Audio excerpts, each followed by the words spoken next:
Welcome back. Thanks for staying with us. This is Daybreak, and the hashtag on X is Citizen Daybreak. The SMS code is 22422 at Citizen TV Kenya and at Ayub Abdikadir. Ahmed Hashi on my far right is governance and policy analyst. Javas Bigambo is governance commentator. Counsel Nelson Harvey is the former Law Society of Kenya president, and Senator Richard Onyonka joins us this morning. He represents Kisii County. Gentlemen, thanks for staying with us. Coming to you, Javas. Parliament yesterday was under the spotlight for what it debated and what it finally dispensed with. That's the impeachment of the deputy president. All the same, though, is it, when you look at it from the microscopic view, a house that has largely supplicated to the feet of the executive, given the voting pattern yesterday, instead of exercising the enormous institutional power granted by Katiba? Well, first, beyond the gunman theory of Rigathi Gachagua's politics and power play, which has been his Achilles heel, evidently, we appreciate that various dynamics could have informed whatever happened yesterday. Earlier, before we went to the break, there was the discussion of the Raila Odinga factor in the Rigathi Gachagua impeachment under this broad-based government framework. But I also think when you listen and follow the arguments on the floor of the House, you realize that some were a bit emotive, some members. Some, of course, were just trying to hang on the threads and the coattails to see how they can run away from the fact that maybe they have been whipped to take this direction. But beyond that, I get to ask myself a very critical question. If at all it is matters law and accountability, and of course even Counsel Harvey is here, knows the seminal works of HLA Hart on the concept of law, is not only to punish and retribute, but if at all it's a question of restoring order and having a society that believes in ethics and pursues ethical modalities of governance and leadership, then I end up concluding that oaths that are taken by state officers, which always mean something during the occasion and are reasonable at that time, should remain reasonable. That if it was reasonable and it meant something for Rigathi Gachagua to take the oath and say, I, Rigathi Geoffrey Gachagua, do take this oath to defend and protect the Constitution, so help me God. And all the members of the National Assembly and the Senate took an oath to defend and protect the Constitution, and Senator Onyonka is here.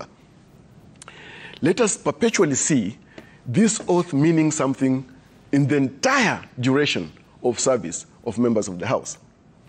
The other thing is that, and it will be very curious as Senate tries Gachagua moving forward, interrogating the critical issues of the 11 charges that he's facing. And some have argued that, you see, he's not been indicted even by the courts on criminal charges, etc. Why is it that then those grounds find their way on the floor of the House for purposes of impeachment? I think we must not, in a way, take solace in some arguments that really don't make sense if at all we believe in good governance and accountability. We saw during public participation, and if, of course, as a matter of fact, I know that public participation is a very unruly horse, a wild horse outside of the stable, that some were claiming that waenda wote fagia wote, you know, kufa dereva kufa makanga mantra, which of course was an endorsement for the impeachment of Rigathi Gachagua either way. But I think the absence of a national statute on public participation also has led to some of these challenges that we are facing. That, and I want to hope that in the not too distant future, we are going to have a national statute on public participation, because right now it's not particularly defined and understood except by the venture of the courts to define it and give guidance in the jurisprudence. But I think, Ayub, this moment that we are in, beyond being just a moment of history for Rigathi Gachagua being impeached as the first deputy president, it must be very historical that if public participation has taken place, for instance, at even constituency level, it should even happen at ward level. Yes. And even village level. Village level. On critical issues of governance. And secondly, that we must be reasonable enough as a people not to be too emotive when you are engaging in matters of governance. When I saw people getting violent at Bomas, violent in parts of Mount Kenya, tearing papers that they're supposed to sign, I mean, really, Kenya being one of the foremost democracies on this country, on this continent, okay, and even on the planet, I think we can do better. Okay. Not just expecting much of our leaders, but even expecting much of ourselves. Okay. Unfortunately, of course, for Adani Gachagua, he humored himself and was buoyed too much by the power that he had, of course, coming from the mountain as the senior-most leader, and imagined that he's politically indispensable. And just now see the circumstances that he finds himself in. Council, looking at your tweet about 12 hours ago, you said, ideally, DP Gachagua is asserting that if he must be impeached, President William Ruto should also be impeached on the same grounds. That designates the National Assembly Speaker Moses Wetangula as president for 60 days. That's why the president must dissolve Parliament. You have no high hopes for Parliament, and you support the impeachment of the president. Why? Allow me to speak simplistically, because I'm not as learned as the colleagues on my right and on my left. And I also want the people to understand it. Where you are. The basic point. What happened yesterday was trial by sample. Vote of no confidence. Trial by sample. You see, this is the body, this is the neck, this is the head. We have started with the neck. We have found the neck to be cancerous. What is the effect of cutting off the neck? You've dismembered the neck from the body and from the torso. You understand? And it is a good thing. It is a good thing because evidently this structure has failed. And if the structure has failed, it must be repaired or a new structure put in place. Yeah. It is as simple as that. What is the take home here? And I keep on insisting, and I've given this advice publicly and privately to the president. You must disperse Parliament. You must disperse Parliament. Otherwise, the gangrene that is growing from the toes will go all the way to the heart. But I do not agree that the president must go. The president is the captain. When the ship is sinking, the captain will be the last person to leave the ship. Let the rats run away. Let the women, the children, and the disabled be jettisoned through the life support boats. But the captain must remain. And that is why in the structure of the Constitution, the design was, in the event that Parliament fails to enact the two-thirds gender rule, or Parliament itself is not two-thirds gender compliant, the person remaining to annihilate this government will be the president. And I say this with a lot of legal conviction. The president should not wait for this matter to reach the Senate. There is a possibility the Senate may acquit the deputy president. How will we deal with that situation? Disperse Parliament. You must disperse Parliament. Otherwise, this Parliament, and as I told you, 5 members of the National Assembly have said, one at a time. I do not think the invitation to bring in Raila Odinga to the House was well intended. Okay, and it will end badly. Badly. Given the example you have given of remaining with the captain because of the turbulence of the sea, and finally when the ship docks, should the captain go as well? What happened to the Titanic?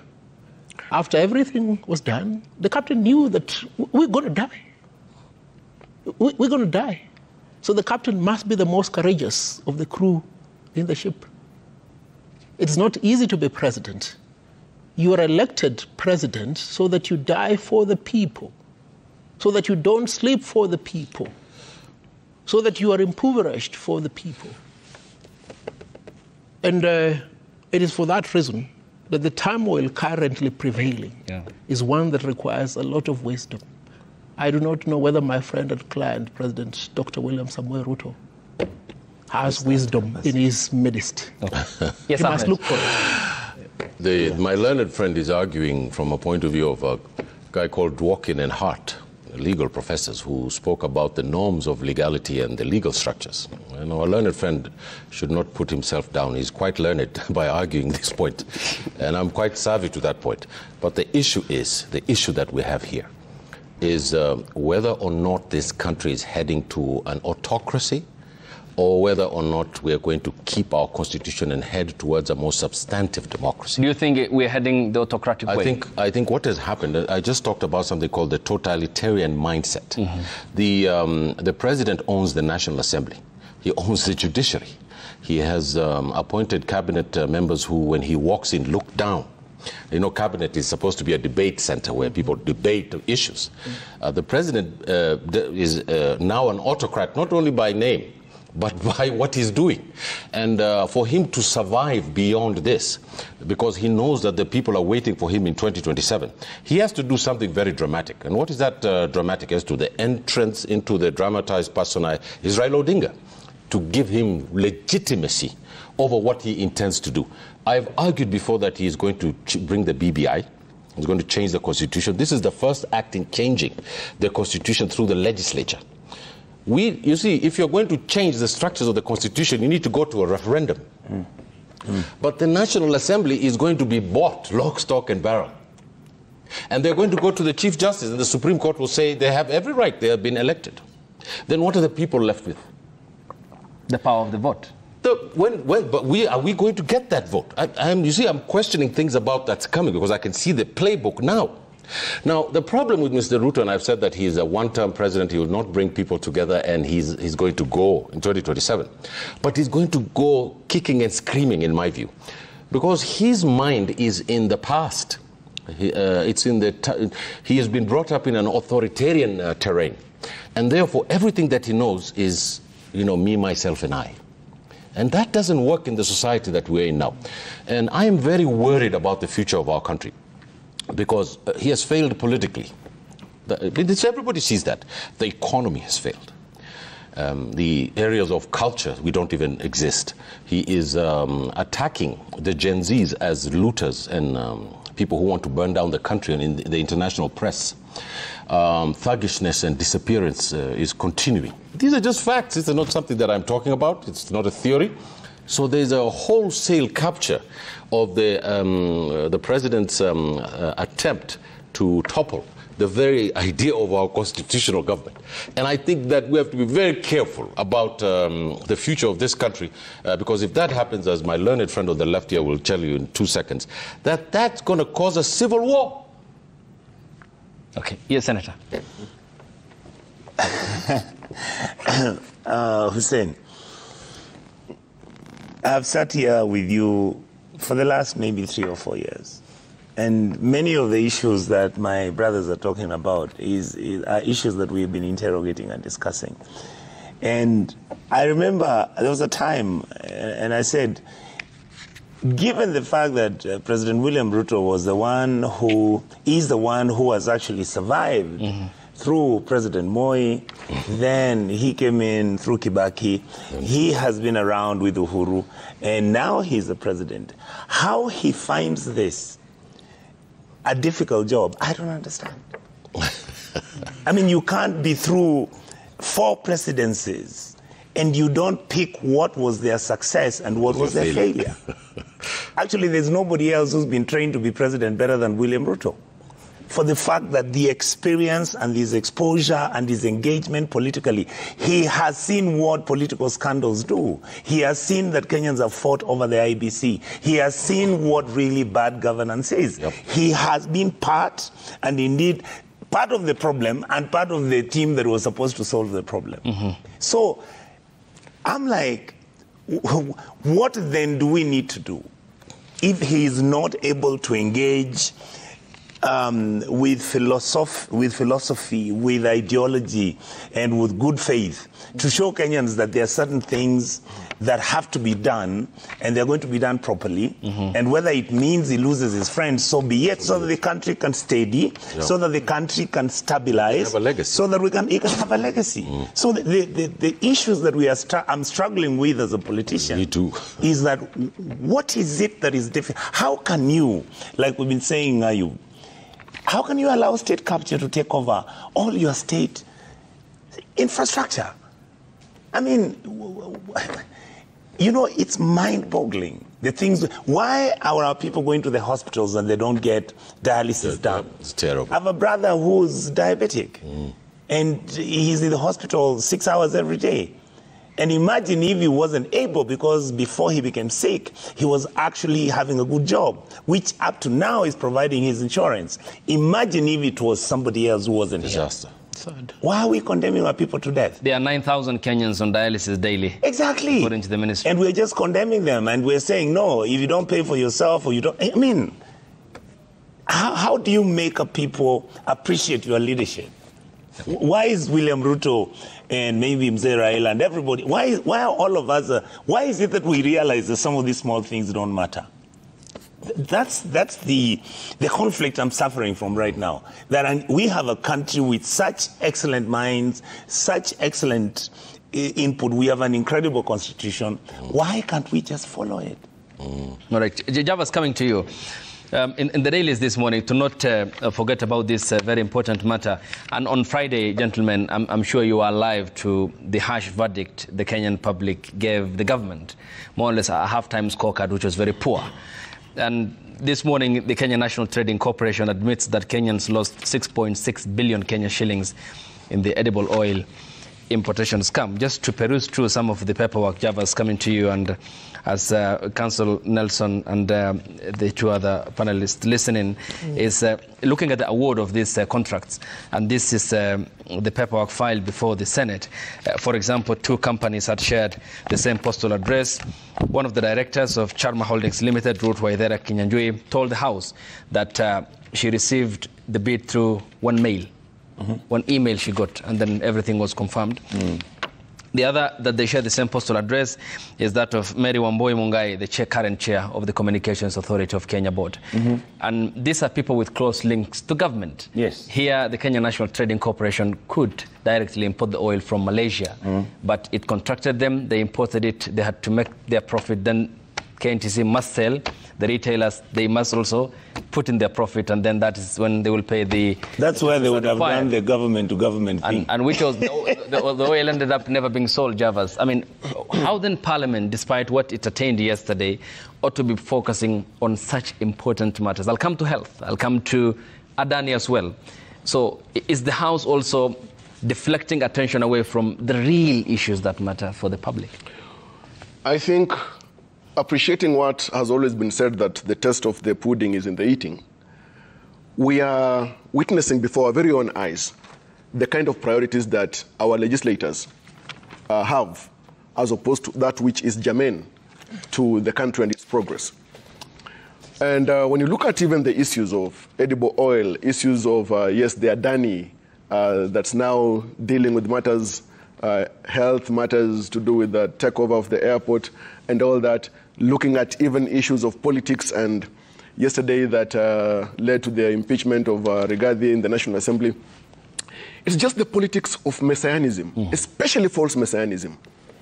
If at all, National Assembly and the Senate want to be the messiahs in this country, as even Senator Nyonka puts it, let us see them being very vociferous in discharging these duties politically on matters, for example, impeachment. Do the same on matters to do with accountability and oversight. It's very important that the excitement should not only be seen when it comes to issues of impeachment and politically mauling each other. And this negative messianism or false messianism that is lifted by the politics of self-preservation, aggrandizement, and I think narrow-mindedness is what is leading us here. Too many people are dying. Too many people cannot even afford health care. Now, to me, I think these issues should be looked at through very broad lenses. The president is there, and the entire cabinet. There is the parliament. We have got governors. Health is a devolved function. And even cabinet secretaries, some of whom have not been called or brought to book on the decisions that they made, they need to be brought to book. The primary role of oversight of Parliament, National Assembly and the Senate is something that Kenyans now should even be more interested in and ask them those difficult questions. If members of Parliament can be ready and willing to sit up to very late on a subject of impeachment, why can't they sit just as late to hold cabinet secretaries to account? Yes. To grill even principal secretaries?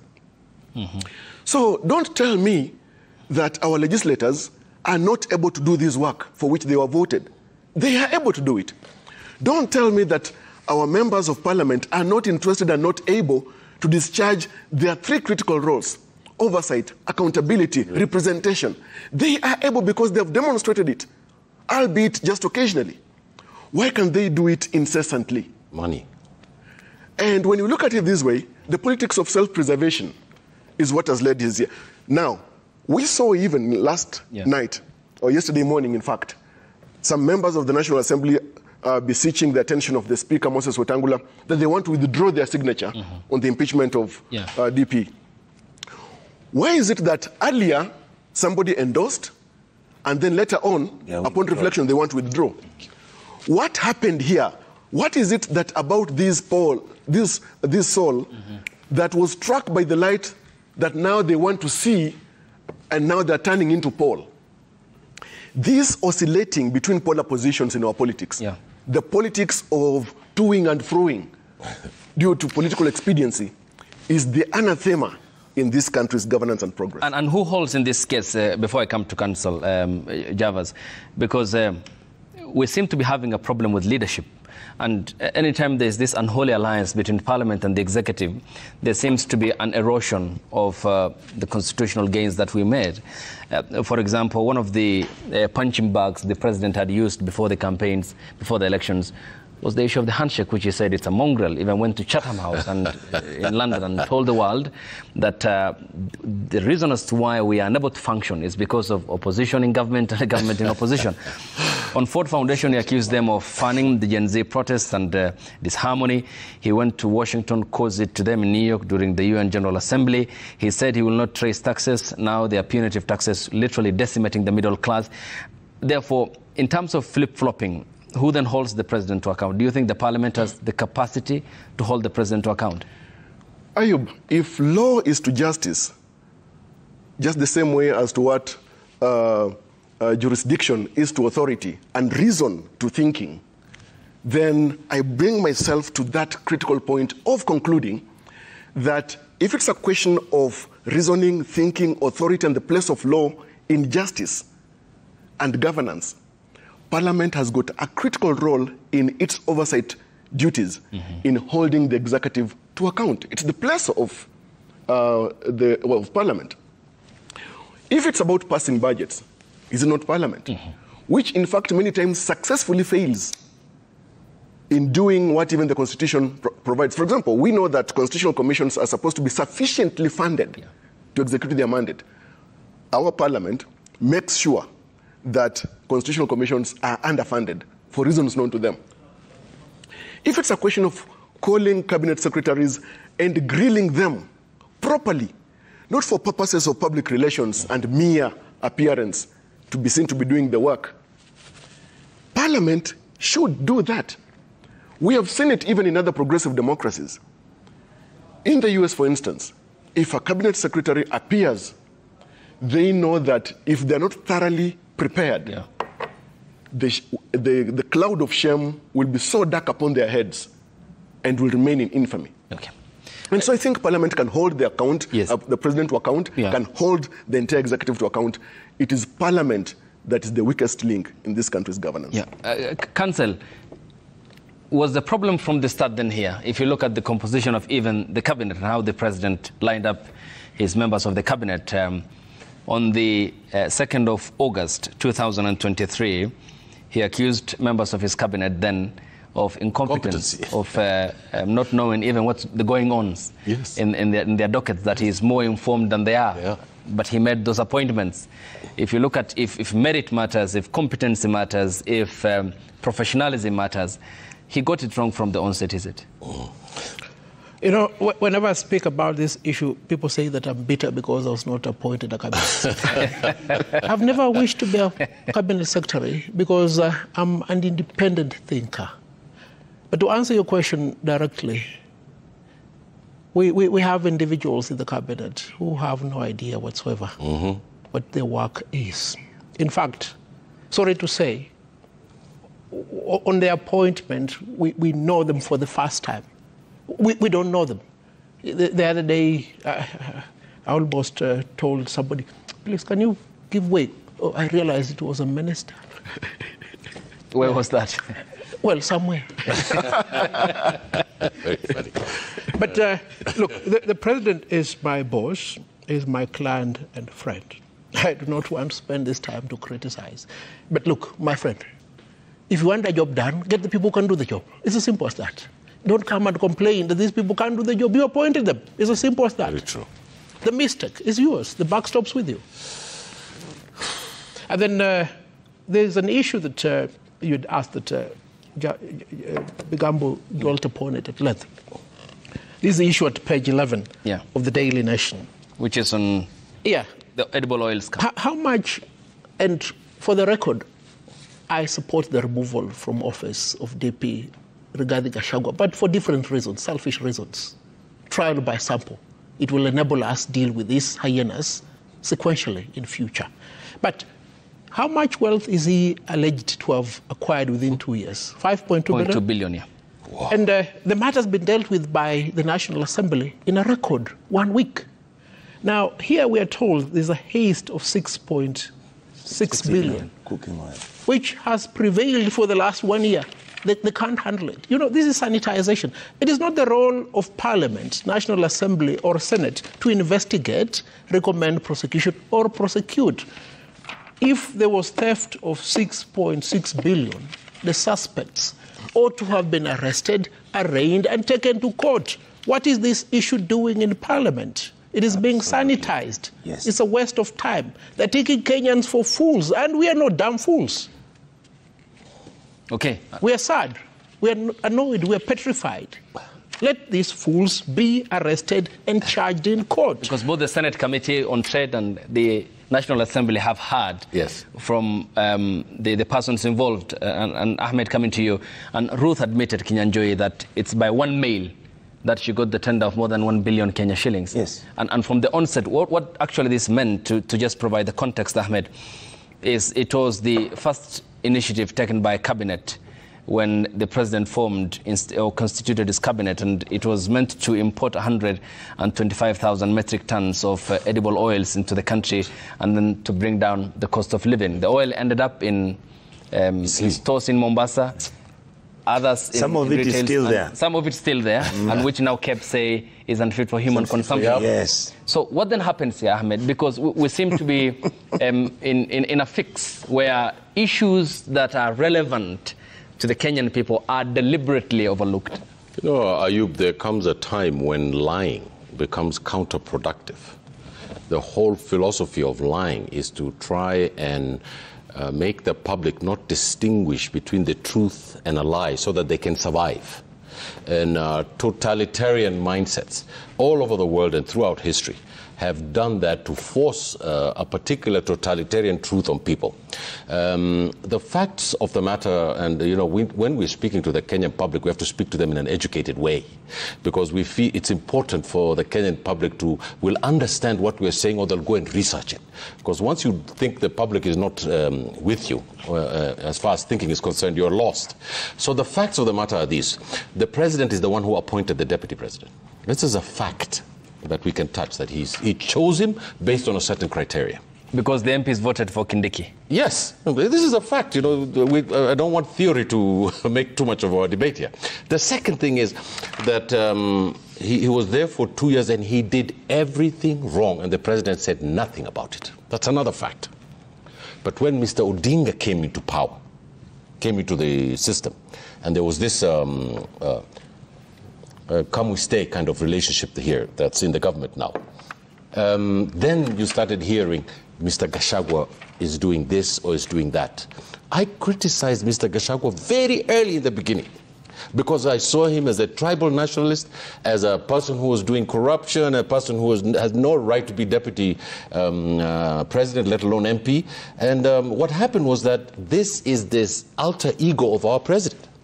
But the political realities today say that we have to bring Mr. Odinga and his group into power. That is why you saw Mr. Junet, who is the alter ego of Mr. Odinga, speaking his English, which I couldn't get. So Junet Mohammed, So and then you saw Boss Cholet, the deputy speaker, speaking again. The alter ego of Mr. Ruto. I mean, the parliament is a disaster. It's a disaster. And my learned friend on the left, I'm sure, is going to call for hearings. In the Senate, a senator is very powerful. They can call for hearings on these issues and close it and summon people. These are the powers of the Senate. It's in the Constitution. And I think that the public of this country is in an outcry. We're at the level of anger.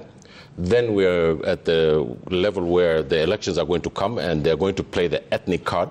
And the political class is in for a shock, in my view, because Kenyans have now matured to a certain extent that they went and took the mace. You remember this happened, right? Yeah. They took the mace and it was in pipeline. You remember about that? The mace was in pipeline. And the police were looking for it. That is the sovereign symbol of the National Assembly of our country. And it was making rounds in pipeline. That tells you the anger of the people of this country. Lastly, I put it to you, Mr. Ayub, that Mr. Odinga is not going to save Mr. Ruto. Mr. Ruto is not going to save himself. The people of this country, they love their country. We love this country. I can guarantee you that Kenyans don't want their country to go down the hole. But they're not going to accept this kind of totalitarianism that is emanating from Mr. Ruto and his acolytes. And if you look at the National Assembly, it's just a shameful spectacle. I'm sure my learned friend on the right and my senior, when we go to the Senate, things are going to look much, much better. Hopefully, I put it to you. Yes, Senator, what's the likelihood here? Ahmed talks of the political insurance Odinga has accorded President William Ruto. What then is the likelihood of other important matters slipping under the radar? We have Adani still unresolved. We have the 104 billion Kenya shillings, the tech tender and for the Social Health Authority.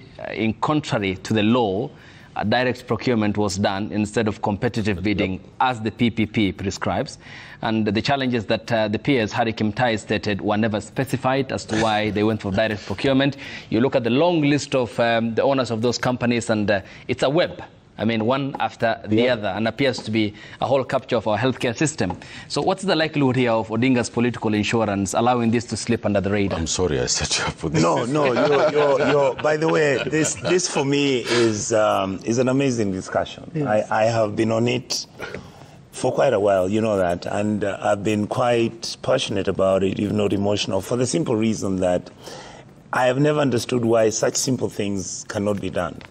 You're talking about the cooking oil saga. Go to today's paper, look. You find in Machakos County, Charity Ngulu's children were the ones who are doing business. It's all here. And then you notice Gachagua then also brings his children into this. There are cases where you've heard, they say the president's children are doing. What is it with our leadership that it's their children whom they are putting to do these dirty deals? What is the excitement of it? Because I never stayed with in my home, and my father sent me and said, go and collect this money from so-and-so because of a deal. No, not really. What I'm saying is, why are leaders putting their families under such exposure? It's terrible. And yet, Kenyans are not knowledgeable. Kenyans know everything we do. Kenyans are aware. And then the question is, why are we not able to internalize what's going on and even have deterrence and even fear?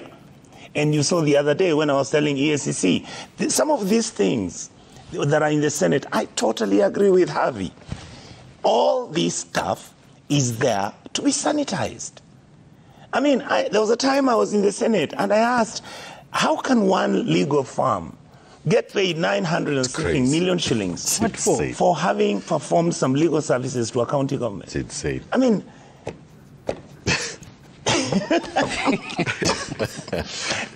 And the SEC doesn't think that is necessary. So sad that we must so sad that we just have to laugh at ourselves.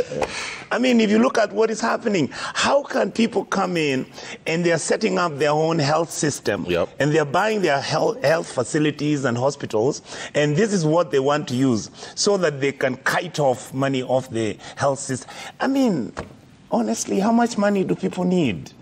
I mean, this is... So when you nearly have people like me feeling desperate and sad and disappointed and want to give up, can you imagine what the ordinary Kenyan is thinking? Can you imagine what a primary school teacher who's waking up at 5 or 6 o'clock to go to school and they are going to teach, and then their children fall sick, and then the insurance doesn't pay? What results are you expecting from Kenyans? This, Ayub, this is my pain. This is my experience as a Kenyan. And I want to reiterate what my brothers are talking about. Can we please ask the leadership of this country, members of parliament, particularly members of parliament, to stop some of the things which they're doing completely, because they don't seem to understand that Kenyans are slowly and very systematically and very carefully, because every action has an effect. Every cause has an effect. What members of parliament are doing has an effect on the public. So if they're willing to change, like my brother has said, and they begin to do those things that make this country better and easily governable. Like today, the greatest thing that happened to me is, I think it's on the Standard. If you look at, there's a section, I think it was the Nini, I think it's on the Standard. I was really excited. Allow me to do this, gentlemen. There's a section where it is the editorial. I think it's the editorial where they're talking about how the new financial system. How many times have I said money is being stolen, public money, because the financial system has deliberately been collapsed and compromised. Correct.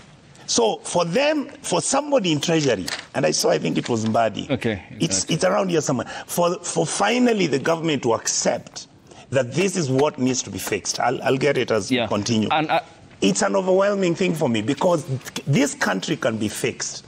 Those who need to fix it are members of parliament, senators, and even governors. We are the ones who know better. We are the ones who can help our people achieve the dividend for being Kenyan. And yet we are the ones who are violating and abusing our people. Okay. Javas, a very important point, because it talks about the financial system. And parliament is very critical because they hold the power of the purse, and allocations must be done by the National Assembly as per the Constitution. They have somewhat a say over the budget-making process of the 4 stages, including formulation. But let me just quote what the Controller of Budget said, and this is when she appeared before the National Dialogue Committee. She said, "I have been approving payment for public debt, and I have seen many of those things cannot be identified or do not add up.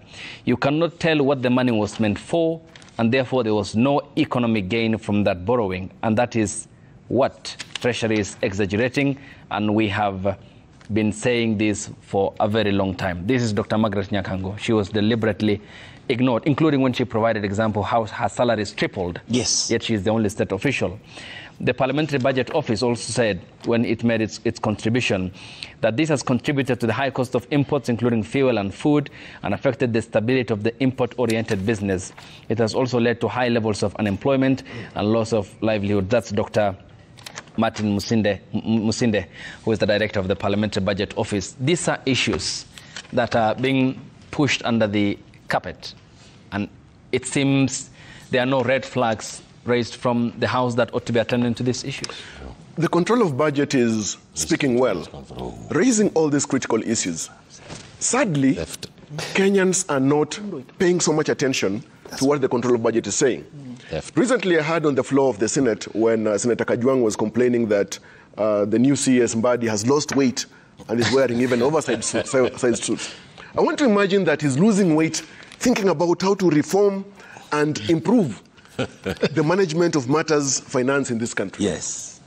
But not losing weight, perhaps by other reasons. Now look, on the issue of even the control of budget, talking about how we are paying our debt and projects not being able to be identified or seen, you can't put a finger to it. I even earlier during the record intimated that if at all in the budget-making process, people are involved, public participation on budget making up to the end. Why can't we have the authorization of the people before a loan is taken? So that even when a loan is being taken, we know what kind of priority projects are being identified for those loans, what are the timelines, so that in case of any delays, we get to ask critical questions. Than loans being taken, we don't know to which projects. For example, look at even the Eurobond. Yeah. Yes. It's still a mystery where the money went, what exact projects were used for the Eurobond, yet Kenyans are paying through the nose. So Nyakango is doing a good job. Okay. So it's important for us, Finance Committee, Public Accounts and Investment Committee of National Assembly and the Senate, they need to wake up from this perpetual slumber that they are in. They're doing a good job, yes, fairly, but they need to pull their socks from around their anklets. There's much to be done. Nyakango should not be the only person talking and crying in the wilderness like the biblical John the Baptist. We need to find ourselves saying that if Nyakango is making noise and complaining and speaking critically about accountability issues of public finance, Parliament should actually even be more furious about it on the issue of accountability. The other thing, it should not end at the national government. It should even go to the county governments. The issue of pending bills, where she has said that, and it's on record, that she approved various amounts to pay pending bills, and then the same pending bills are raised in future times. Yeah, same pending bills. So the issue here should be focused on management of finances at the national level, and even at the county levels. Yeah. This rot cuts across. This rot is not something that we can live with forever, because even when you look at the objects of devolution, they are offended by this kind of things that are happening even across county governments. And that is why I still disagree with the Deputy President Adani Gachagua when he said in his defense that he was not trying to interfere with the running of Nairobi County government. Yet he knows that under Article 6 of Article 2, the spirit of cooperation and mutual respect between the two levels of government, he would have embraced a better approach than going to a Kulima market and chastising the governor, etc. So I think it is what has been said over time, the bad manners in our governance, the bad manners in our politics, to stop. And throwing away or actually shredding the very edicts of our constitution and even spitting on the constitution itself by the acts and omissions of those in power. Yeah. And Nelson, what does this say about the workings of governments in our country? Because if you look at the Adani deal, the government procured LG, and after its recommendations, way better off in terms of what it proposed than Adani, and getting us even a new runway before Adani's proposal. And that was scrap-heaped into the dustbin. Then Adani comes on board. And the realization that Adani made its first privately initiated proposal, even before the matter was substantively debated by the cabinet. I mean, this culture of deal cutting and insatiable greed amongst public officials appears to be eating into our governance system, is it? And the consequences are immense on healthcare, on education and infrastructure. I agree with you entirely. And that is why I will repeat time without number. This decision to remove Deputy President Rigathi Gachagua from office is a good decision. It should be used to deal with issues like Adani that you've just enumerated. But fundamentally, and again I must repeat this, if there is a criminal offense that has been committed, it's not the function of Parliament to investigate. Parliament must stop this business of sanitizing. And to advance that argument, and I must agree with the President, just like there are many cabinet secretaries who do not know what their work is. 80% of members of Parliament do not know what their work is. We're expecting too much from them. We're giving them responsibilities that they have no wherewithal to handle. Let me give you just two examples. Yesterday, in the prosecution of the motion against the Deputy President, one member of National Assembly from Northeastern, I will not mention his name, said, I went to Karen to ask for funds to develop my area, and I was sent away. This idiot does not know. It is not the Deputy President who allocates funds for development. It's shocking, really. You understand? It's shocking. It's mind-blowing. It's a member of parliament for Wajir West. Yes, a woman representative. Muliro. Yeah, a woman representative. A woman representative. Use his last name, Yusuf Mohammed. Yeah. Yes, Yusuf Mohammed. No, please. For Wajir West. He's on record. It's in the Hansards. Ahmed, please, let him be. A woman rep from a county in Western. Very disappointing. She takes the microphone to prosecute the deputy president. And what does she? The deputy president does not respect women. Which women? Is that an issue before the House? Not one of the grounds. Is it one of the grounds? It's not. They got no idea. And they speak vehemently, displaying the idiocy, the illiteracy, the lack of knowledge. Another one, a woman rep from a county in Nyanza says, and they're here to prosecute the DP, but they're pleading, please resign. Before you, there were people like Acheng Oneko, Raila Oginga Odinga, went first with these things, they resigned. And this is the first time we are hearing you speak in the National Assembly. They got no idea. Look, truth be told, people like this gentleman were well brought up. I grew up in Onyonka. So when you see them aspire to be leaders, it is out of their genetics.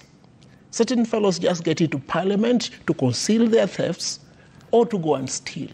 Therein lies the problem. And if I may not get a chance to conclude, it is imperative upon the people of Kenya to realize, if you want things done, get the right people to do the damn things. Okay. That's at the ballot. Yes, don't ask me to bribe you to register and vote. And see, when I lose the election, you start thinking that I'm bitter. I'm not exactly, bitter. I'm a lawyer. In a working economy, I'll make millions of shillings. You understand? But you will suffer. And truth be told, you will suffer. So, to ensure that you do not suffer, to ensure that this development with posterity, make the correct decisions. Okay, Ahmed, earlier on you talked about Odinga coming in and then Gachagua's political prosecution. What about the AU? Because that also, in the event he wins that seat, will lock him out of internal affairs. In the event that I correctly predicted that he's not going to even pass the first round. Now it's a norm. Everybody knows the election is going to go to the guy from Djibouti. And Mr. Odinga is going to come at last, maybe second last or last. Maybe the guy from Madagascar, he'll beat the guy from Madagascar, but this thing is a done deal. And I think that Mr. Odinga himself knows that there's no AU seat. And this is going to come back and it's going to complicate the political structure in this country. Because the BBI is coming, the position of Prime Minister is coming, the two deputy Prime Ministers is coming, and they firmly believe that they could take this thing to the people and through a referendum and they could win. I think now that they've seen that public participation is a disaster for this administration, they're going to try some extra constitutional means to try and get this thing. And probably they're going to start with the MCAs, then go up to the governors, then go up to the National Assembly, and in this way try to change the constitution, which is illegal. It's the people who are sovereign. And anything that you want to tamper with the constitution has to be a referendum, and you have to say yes or no. That's the law. But there's no respect for law in this country, as you know. Secondly, I think that the urgent political duel in this country, as I've said before, is this Gen Z thing, this generational coup d'etat. There's a coup d'etat, which is a military takeover. And then there's a coup de grace, which is a finishing blow, which is going to finish these political leaders in this country. And that is what these people are deeply, deeply afraid of. And what do they need to do? They need to bring the customs, and I was just talking to him about that, the symbols of the past generations of ethnicity and tribalism and things like this to try to divide this vote. And I think that I've told you these guys are interested in building homes, getting jobs, watching Netflix, going out to the movies. They are dating through the ethnic groups. They're dating through the religious groups. There is no question that there is a social transformation that's unprecedented in this country. And this is not a theory, Ayub. We saw it in the streets of Nairobi, where millions and millions of people, young people came. And do you know who was leading it? The Kalenjin young people in Uasin Gishu, in Rift Valley. They were the ones who were leading this thing. It was not. No. Yes. This was an intergenerational issue. People need to get this. Yeah. That this issue of ethnicity is going down. Yes. Thirdly and lastly, the great Amos Cesar said that, you know, we all have room in the we have room in the rendezvous of victory. We all have a space in this country. And my learned friends on the left here have said it repeatedly. We need to make these changes. But I don't think that the political class is going to go without a fight. Yeah. They're not going to go without a fight. And the young people in this country are prepared. Yeah. And let me tell you something very critical about social relations. There's a guy we learned in college called, the analysis school is called, he talked about something called the long period, the long durée. And he said that the cycles of history, when they meet, you know, history works in cycles. Yeah. And now the cycles of Kenya's history has met. And what is going to happen is that there's going to be an enfant terrible. The baby is going to be born. There's no question about that in my mind. How we handle the transition that's coming is going to be very critical, because we might lose this country. And we have to be very careful to accept it, nurture it, and let it come peacefully, because we can't stop it, because the rings of history have met again. And my learned friends on the left have talked about this right now. And Mr. Ayub, I put it to you that come 2027, if, I'm even wondering if we're going to meet it, come 2027, they're going to wash away this political class. Okay, so let's sample the feedback. Javas, I'll come to you. Or you have a briefly point? No, I would say that the reasons why we find ourselves here, what even Ash is saying, is because of the politics of scavenging and vultures. That's what has led us here. That's why in all these things, whether it's Adani, etc., have you heard even the voice, critical voice of Kalonzo Musyoka, of Martha Karua? But they'll tell you that they want to be on the ballot in 2027. To do what? To achieve a childhood ambition of running and becoming president? All these things are very critical. And that's why in this vacuum that is there, we are seeing the Moraras coming up and other young people coming up. When you look at all these demands, it's for issues of accountability and the innate desire to see Kenya move forward, because we are able to move forward. If it's a question of accumulation of wealth, we have seen in the past regimes, people accumulate wealth. The moment they die, their benefactors sell off and misuse even that money. You can only have so much. Our politicians, our leaders, should have the good sense to realize that Kenyans deserve better. And that's why Senator Onyonka's contemporary and colleague at the Senate, who brought a motion to increase presidential term limits, is somebody, I think, who's thinking about the urgency of the moment is so inverted, is so weird, so cockeyed, that he does not appreciate that that is not an issue that Kenyans even want to imagine right now. By the way, he is a member of the law. Exactly. Yeah, could I? And so it's a very, what did you say, thing. He's a member of the Law Society. Oh, is that so? Yeah. What a disappointment. Ayub, could I say this? You know, when I saw what my colleague was trying to do, I didn't know whether I cry or I laugh, because first of all, the timing is wrong. Number two, nobody needs to extend our terms. I think even our terms are too long. Kenyans are extremely unhappy. You're hardworking, you're exhausted? Yes. I mean, the small things that we need to do to improve governance in our country, we don't do them. I believe that exercise is an exercise in futility. But I know some people are going to feel like, oh, you know what, we can do ABCD and make sure we extend our terms and everything. My colleagues have ably and completely explained what our problems are. And it is up to the members of the national... let me talk about the ruling class. I mean, you can go to the county governments and run through. Look at what the MCAs are doing. I mean, a county receives 15 to 26 billion. You're talking about Turkana receiving 26 billion shillings. It's amazing. Then, yesterday, Honorable Avi, I get information, somebody's telling me, you know what happened? Yes, your guys, some of your governors went to Spain and they have bought 6 apartments, and this is a taxi driver telling a Kenyan. And yes, he's seen about, I mean, so I'm so frustrated, and yet I'm hopeful that the younger generation has picked, I think, from where we've messed up the country up to.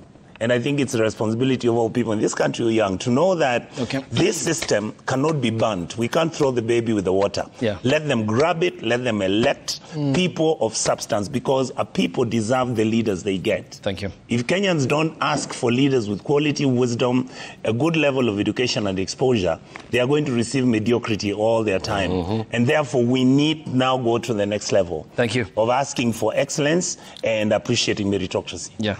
Thank you. Let's now sample the feedback. The hashtag on X is Citizen Daybreak. The SMS code is 22422 at Citizen TV Kenya and at Ayub Abdikadir. Here is what you're saying. Gabi Wakasiaka says, true to his words. Ari is a true son of Rigathi. He means he's a true son of Mau Mau. Even if they succeeded with the impeachment, he has earned my respect. He grabbed the bull by its horns and should I say balls. I have never seen someone disrespecting the Sugoi man like him to a point of whistling.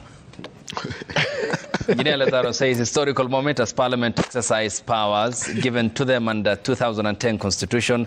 Our young democracy is growing. It's now time to rethink of piecemeal amendment of the functions of the DP's office.